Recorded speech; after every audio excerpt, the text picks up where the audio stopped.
ৰাহুল গান্ধীৰ offer accepted, Modi চৰকাৰ খতম, প্ৰধানমন্ত্ৰী হ'ব নীতিশ কুমাৰ, হুৰাহুৰে ভোট খহিব অসমত। নমস্কাৰ, নিউজ অন নৰ্থ ইষ্টৰ আজিৰ এই প্ৰতিবেদনলৈ আপোনাক স্বাগতম। আপুনি চাই আছে দেশৰ এটা অগ্ৰণী নিৰ্ভীক নিৰপেক্ষ আৰু বহুভাষিক channel news on north east.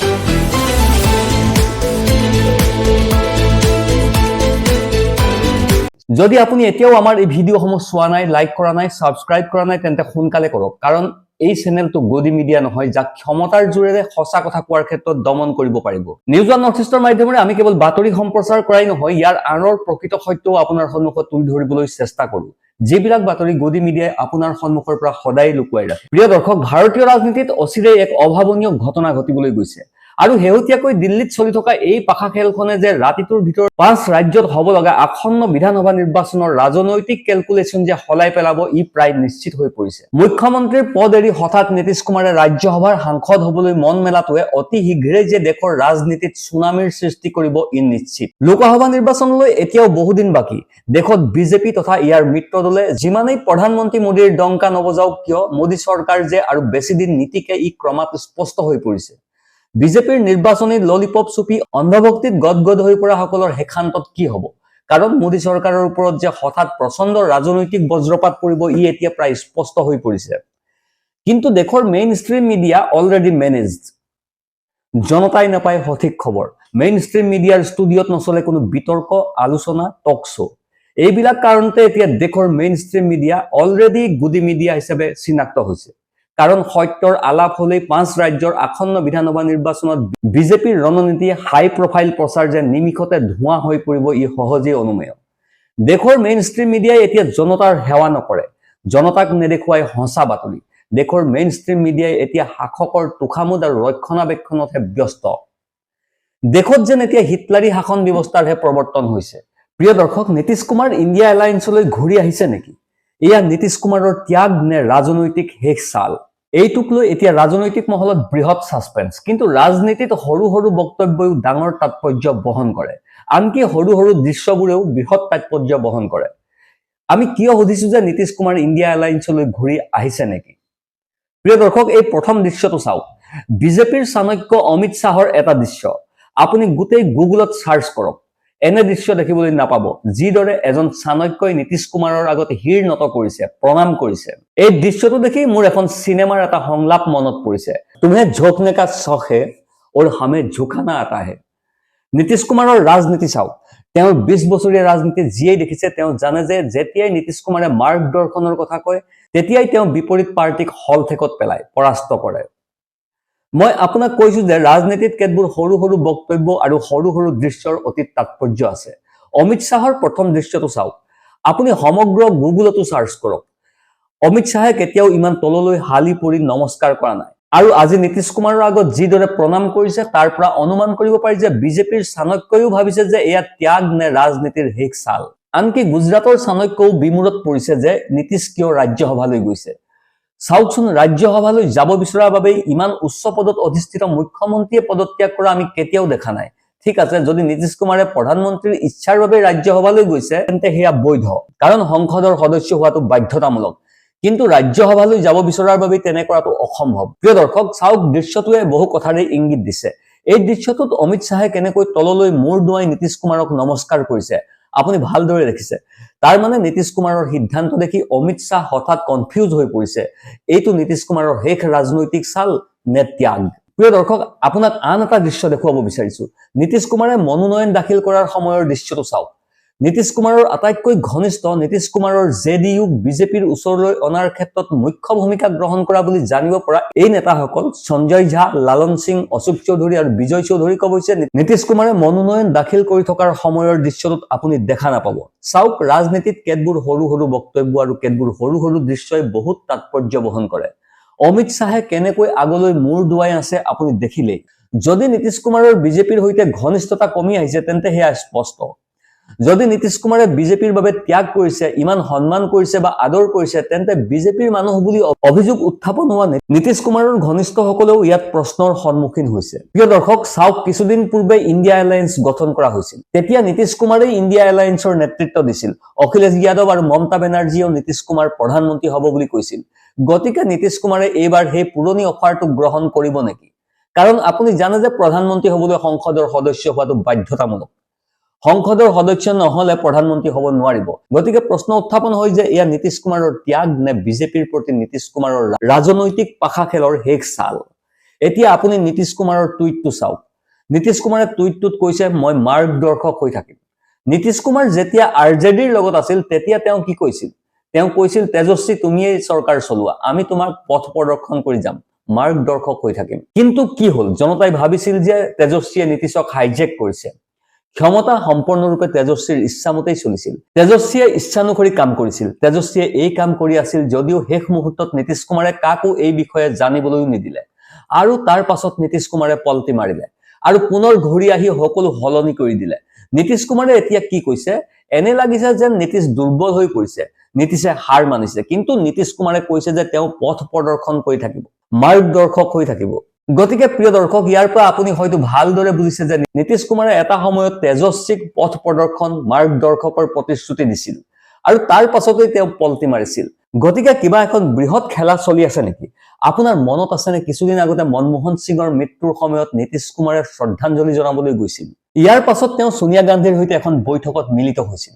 সেই বৈঠকৰ সময়তো নীতিশ কুমাৰৰ ঘনিষ্ঠ সহযোগী সঞ্জয় ঝা, লালন সিং, অশোক চৌধুৰী, বিজয় চৌধুৰী তেওঁৰ লগত নাছিল। কোৱা হৈছে যে নীতিশ কুমাৰে তেওঁৰ একালৰ ঘনিষ্ঠ এই নেতা চাৰিজনৰ পৰা বহুদিন পূৰ্বৰে পৰা আঁতৰি আছিল। কাৰণ বিৰোধীয়ে অনবৰতে কৈ আহিছিল যে অমিত শ্বাহৰ ঘনিষ্ঠ আৰু জেডিউৰ ঘনিষ্ঠ এই লোকসকলে জেডিউ ক্ৰমশঃ গিলি পেলাবলৈ গৈছে। জেডিউৰ কাৰ্যকৰ্তাসকলৰ বিষয়ে আপুনি জানেনে? নীতিশ কুমাৰৰ এই সিদ্ধান্তক লৈ ক্ষুব্ধ হৈ পৰিছে জেডিউৰ কাৰ্যকৰ্তাসকল। জেডিউৰ কাৰ্যালয়ৰ ছাইনবোৰ্ড ভাঙি পেলাইছে ক্ষুব্ধ কাৰ্যকৰ্তাই। অমিত শ্বাহ মুৰ্দাবাদ আৰু বিজেপি মুৰ্দাবাদ শ্লোগানেৰে পৰিৱেশ উত্তাল কৰি তুলিছে এই জেডিউৰ ক্ষুব্ধ কাৰ্যকৰ্তাসকলে। এই সকলোবোৰ অবিৰতভাৱে চলি আছে। এতিয়া কওঁ, প্ৰথমে শুনক তেজস্বী যাদৱে কি কৈছে। उनके पास कोई रीजन भी नहीं था छोड़ने का, तब भी हमने कहा था कि भाई बीजेपी जो है अब इनको समाप्त करेगी। आपको दुख है? तो हमारी पूरी सहानुभूति है उनके प्रति, और जो भी उन्होंने बिहार की सेवा की उसके लिए हम जो है उनको धन्यवाद भी देना चाहते हैं।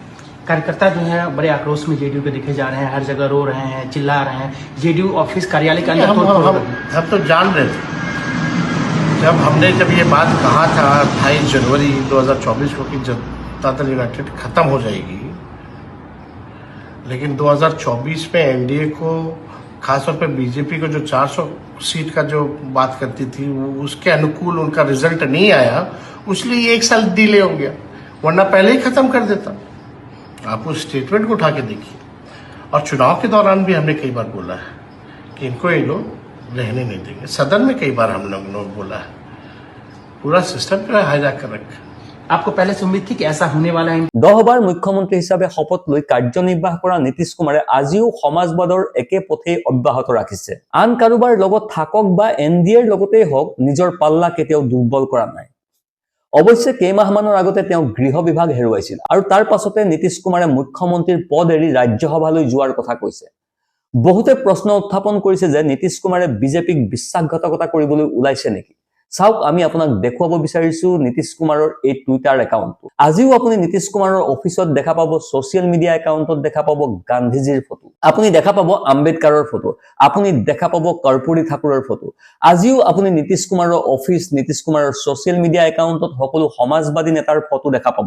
গতিকে নীতিশ কুমাৰে এতিয়াও তেওঁৰ পদাংক অনুসৰণ কৰিয়ে আছে। ইয়াৰ পৰা এই কথা স্পষ্টকৈ দেখা যায়। তদুপৰি ইয়াত জনতাই নীতিশ কুমাৰৰ কথা কৈছে। তেওঁ কৰ্মীসকলে মেণ্ডেটক অপমান কৰা আৰু পুনৰ নিৰ্বাচনৰ দাবী কৰিছে। জনতাৰ ক্ষোভৰ কেনেকৈ বিস্ফোৰণ ঘটিছে চাওকচোন। নীতিশ কুমাৰৰ বাসগৃহৰ বাহিৰত জনতাই কি কৈছে এবাৰ শুনক। भारत देश के इतिहास में पहली बार हाईजैक किया गया मुख्यमंत्री को। कार्यकर्ताओं की हत्या की जा रही है। अगर कार्यकर्ताओं को हत्या ही करना है तो गाड़ी चढ़ा दीजिए अपने शरीर पर। अब हाथ जोड़ के प्रार्थना करते हैं मेरे मुख्यमंत्री को मुझे दर्शन करने दीजिए। इस तरह से नहीं होना चाहिए। क्या लगता है किन लोगों की साजिश? ये पूरे अमित शाह की साजिश है। अमित शाह ने मुख्यमंत्री को बर्बाद कर दिया, बिहार को बर्बाद कर दिया। हम लोगों के ऊपर गाड़ी चढ़ा दे, हम प्रशासन से कहते हैं गाड़ी चढ़ा दीजिए। आत्महत्या करने के लिए तैयार है आदमी, आत्महत्या कर लेगा। आपको उम्मीद थी ऐसा कि मुख्यमंत्री के साथ ये हो जाएगा? कोई उम्मीद नहीं थी। होली में इस तरह से हम लोगों को बर्बाद कर दिया गया है। पूरे पार्टी को बर्बाद करने का एक साजिश है। हम लोग চাওক, শাসকীয় দলেই হওক বা বিৰোধীয়ে হওক, ইমানবোৰ মানুহে নীতিশ কুমাৰৰ প্ৰতি সহানুভূতি প্ৰকাশ কৰিছে। আৰু মই ইয়াত এটা অতি গুৰুত্বপূৰ্ণ কথা ক'ব বিচাৰিছো যে মল্লিকাৰ্জুন খৰ্গে কেতিয়াও নীতিশ কুমাৰৰ বিৰুদ্ধে বক্তব্য দিয়া নাই। আপুনি কেতিয়াও হয়তো দেখা নাই যে সোনিয়া গান্ধীয়ে নীতিশ কুমাৰৰ বিৰুদ্ধে, তেওঁৰ কাৰ্যকালৰ বিৰুদ্ধে, তেওঁৰ দুৰ্নীতিৰ বিৰুদ্ধে, বিহাৰত দলং ভাঙি পৰাৰ বিৰুদ্ধে নীতিশ কুমাৰৰ বিৰুদ্ধে কোনো বক্তব্য প্ৰদান কৰা নাই। প্ৰিয়ংকা গান্ধী আছে, Rahul Gandhi leader of opposition, কিন্তু তেওঁলোকে কেতিয়াও নীতিশ কুমাৰৰ বিৰুদ্ধে একো কোৱা দেখা নাই। তেজস্বী যাদৱ, লালু প্ৰসাদ যাদৱ তেওঁলোকে আৰম্ভণিৰ পৰাই নীতিশ কুমাৰৰ প্ৰতি সহানুভূতিহে দেখুৱাই আহিছে। আৰু নীতিশ কুমাৰক যিদৰে ব্যৱহাৰ কৰা হৈছে, আপুনি দেখিব যে যোৱা এবছৰ ধৰি সকলোৱে নীতিশ কুমাৰক লৈ নিমাত হৈ আছে। কাৰণ ইণ্ডিয়া এলায়েন্সত যোগদানৰ প্ৰস্তাৱ দিয়া হৈছিল আৰু নীতিশ কুমাৰে ইণ্ডিয়া এলায়েন্সৰ নেতৃত্ব দিছিল। গতিকে প্ৰশ্ন উত্থাপন হয়, নীতিশ কুমাৰে আকৌ পলটি মাৰিবলৈ ওলাইছে নেকি?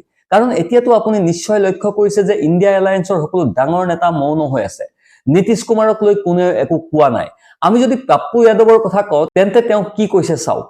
মাঞ্ঝীজী, চিৰাগজী, লালুজী আৰু উপেন্দ্ৰজী বিহাৰক বিজেপিৰ চৰণীয়া পথাৰ হবলৈ নিদিব। নিশান্তজীক বিনা চৰ্তে সমৰ্থন দি বিহাৰৰ মুখ্যমন্ত্ৰী বনাওক। বিজেপিৰ বাবে বিহাৰৰ দুৱাৰ বন্ধ কৰক।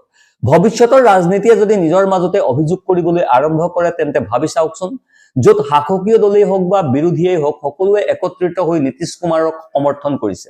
চাওক, পাটনাৰ ভিতৰত লগোৱা পোষ্টাৰবোৰ দেখুৱাই দিওঁ। পোষ্টাৰবোৰ চাওক। নীতিশ সেৱা কৰ ৰহে পুকাৰ, নেতা কৰে অপেন নিৰ্ণয় পৰ পূৰ্ণ বিচাৰ। গতিকে পাটনাটো জেডিইউৱে এনেধৰণৰ পোষ্টাৰ লগাইছে। কিন্তু এইটোৱেই সম্পূৰ্ণ দৃশ্য নহয়। প্ৰকৃত দৃশ্য ক্ৰমান্বয়ে স্পষ্ট হৈ পৰিব। ৰাজ্যসভালৈ গৈ আছে নীতিশ কুমাৰ, আমি ইমানখিনি জানো, কিন্তু তেওঁ কেৱল ৰাজ্যসভাৰ সদস্য হোৱাৰ ইচ্ছা পূৰণ কৰিছে নেকি? কাৰণ ইণ্ডিয়া এলায়েন্সত যোগদান কৰাৰ সময়ত তেওঁ প্ৰধানমন্ত্ৰী হোৱাৰ হেঁপাহো আছিল। গতিকে প্ৰধানমন্ত্ৰী হোৱাৰ হেঁপাহ লৈ ৰাজ্যসভালৈ গৈছে নে কেৱল ৰাজ্যসভালৈহে গৈছে? মূল উদ্দেশ্যটো লাহে লাহে স্পষ্ট হৈ পৰিব। আৰু সম্পূৰ্ণ উদ্দেশ্যটো এতিয়াও ধূসৰ হৈ আছে, স্পষ্ট হোৱা নাই। কাৰণ আপুনি জানে যে নিজৰ ৰাজনৈতিক জীৱনত নীতিশ কুমাৰ বৰ্তমানলৈকে কেন্দ্ৰত গুৰুত্বপূৰ্ণ বিভাগৰ মন্ত্ৰী, সাংসদ, মুখ্যমন্ত্ৰী সকলোবোৰেই হ'ল। হয়তো নীতিশ কুমাৰৰ শেষ আশা প্ৰধানমন্ত্ৰী বা উপ প্ৰধানমন্ত্ৰী হোৱাৰ। প্ৰিয় দৰ্শক, আপুনি হয়তো জানেই, মুখ্যমন্ত্ৰীৰ গাদী এৰি ৰাজ্যসভাৰ সাংসদ হবলৈ যোৱা নীতিশ কুমাৰক বিজেপিয়ে কেতিয়াও কেন্দ্ৰত গৃহমন্ত্ৰী বা উপ প্ৰধানমন্ত্ৰীৰ পদ নিদিয়ে। প্ৰধানমন্ত্ৰীৰ পদবীটো দূৰৰ কথা। সেয়ে এতিয়া নীতিশ কুমাৰৰ ঘৰ ৱাপচি আৰম্ভ। বিজেপিৰ চাণক্যৰ চাণক্য নীতিক আদবাটতেই ৰাজনীতিৰ শেষ চালটোৰে বিধ্বস্ত কৰিবলৈ ক্ৰমাৎ আগবাঢ়িছে নীতিশ কুমাৰ। বিহাৰত সম্পূৰ্ণৰূপে নিজা চৰকাৰ আনিবলৈ যোৱা বিজেপিয়ে নীতিশ কুমাৰৰ পৰা মুখ্যমন্ত্ৰীৰ গাদী কাঢ়িবলৈ যোৱাটোৱে আছিল বিজেপিৰ আত্মঘাতী সিদ্ধান্ত। ইপিনে দিল্লীত সংগোপনে ঘনে ঘনে বহিছে কংগ্ৰেছৰ বৈঠক। আনফালে মোদী চৰকাৰৰ ত্ৰাণকৰ্তা চন্দ্ৰবাবু নাইডুৱে কংগ্ৰেছ নেতা ৰাহুল গান্ধীলৈ বিশেষ বাৰ্তা প্ৰেৰণ কৰিছে তেলেংগানাৰ মুখ্যমন্ত্ৰী ৰেৱন্ত ৰেড্ডীৰ যোগেদি। কংগ্ৰেছ নেতা ৰাহুল গান্ধীলৈ মোদী চৰকাৰৰ ত্ৰাণকৰ্তা চন্দ্ৰবাবু নাইডুৰ কি স্পেচিয়েল মেছেজ? আয়ুস টুটি আহিছে নেকি মোদী চৰকাৰৰ? কোন হ'ব দেশৰ পৰৱৰ্তী প্ৰধানমন্ত্ৰী আৰু উপ প্ৰধানমন্ত্ৰী? কেন্দ্ৰত মোদী চৰকাৰৰ পতনৰ এই ইংগিতে 5 ৰাজ্যৰ আসন্ন বিধানসভা নিৰ্বাচনত যে ব্যাপক প্ৰভাৱ পেলাব ই নিশ্চিত। এইখিনিতে আপোনালৈ আমাৰ এটি বিনম্ৰ অনুৰোধ আছে। এই ভিডিঅ'টো আপুনি লাইক কৰক, আমাৰ এই নিউজ ওৱান নৰ্থ ইষ্ট চেনেলটো ছাবস্ক্ৰাইব কৰক, আৰু আপুনি ক'ৰ পৰা আমাৰ এই ভিডিঅ'টো চাইছে কমেণ্টত জনাওক। আপোনাৰ বাবে এইটো 1 ছেকেণ্ডৰ কথা, কিন্তু আমাৰ বাবে ই আটাইতকৈ ডাঙৰ শক্তি আৰু উৎসাহ। আপোনাৰ সহযোগিতাই আমাক সত্য উদ্ঘাটনৰ ক্ষেত্ৰত বহু সাহস যোগায়। তলৰ কমেণ্ট ছেকশ্যনত আপোনাৰ মনৰ কথা শ্বেয়াৰ কৰিব, কাৰণ আপোনাৰ কণ্ঠই হৈছে আমাৰ মূল শক্তি। Bureau report, news one north east.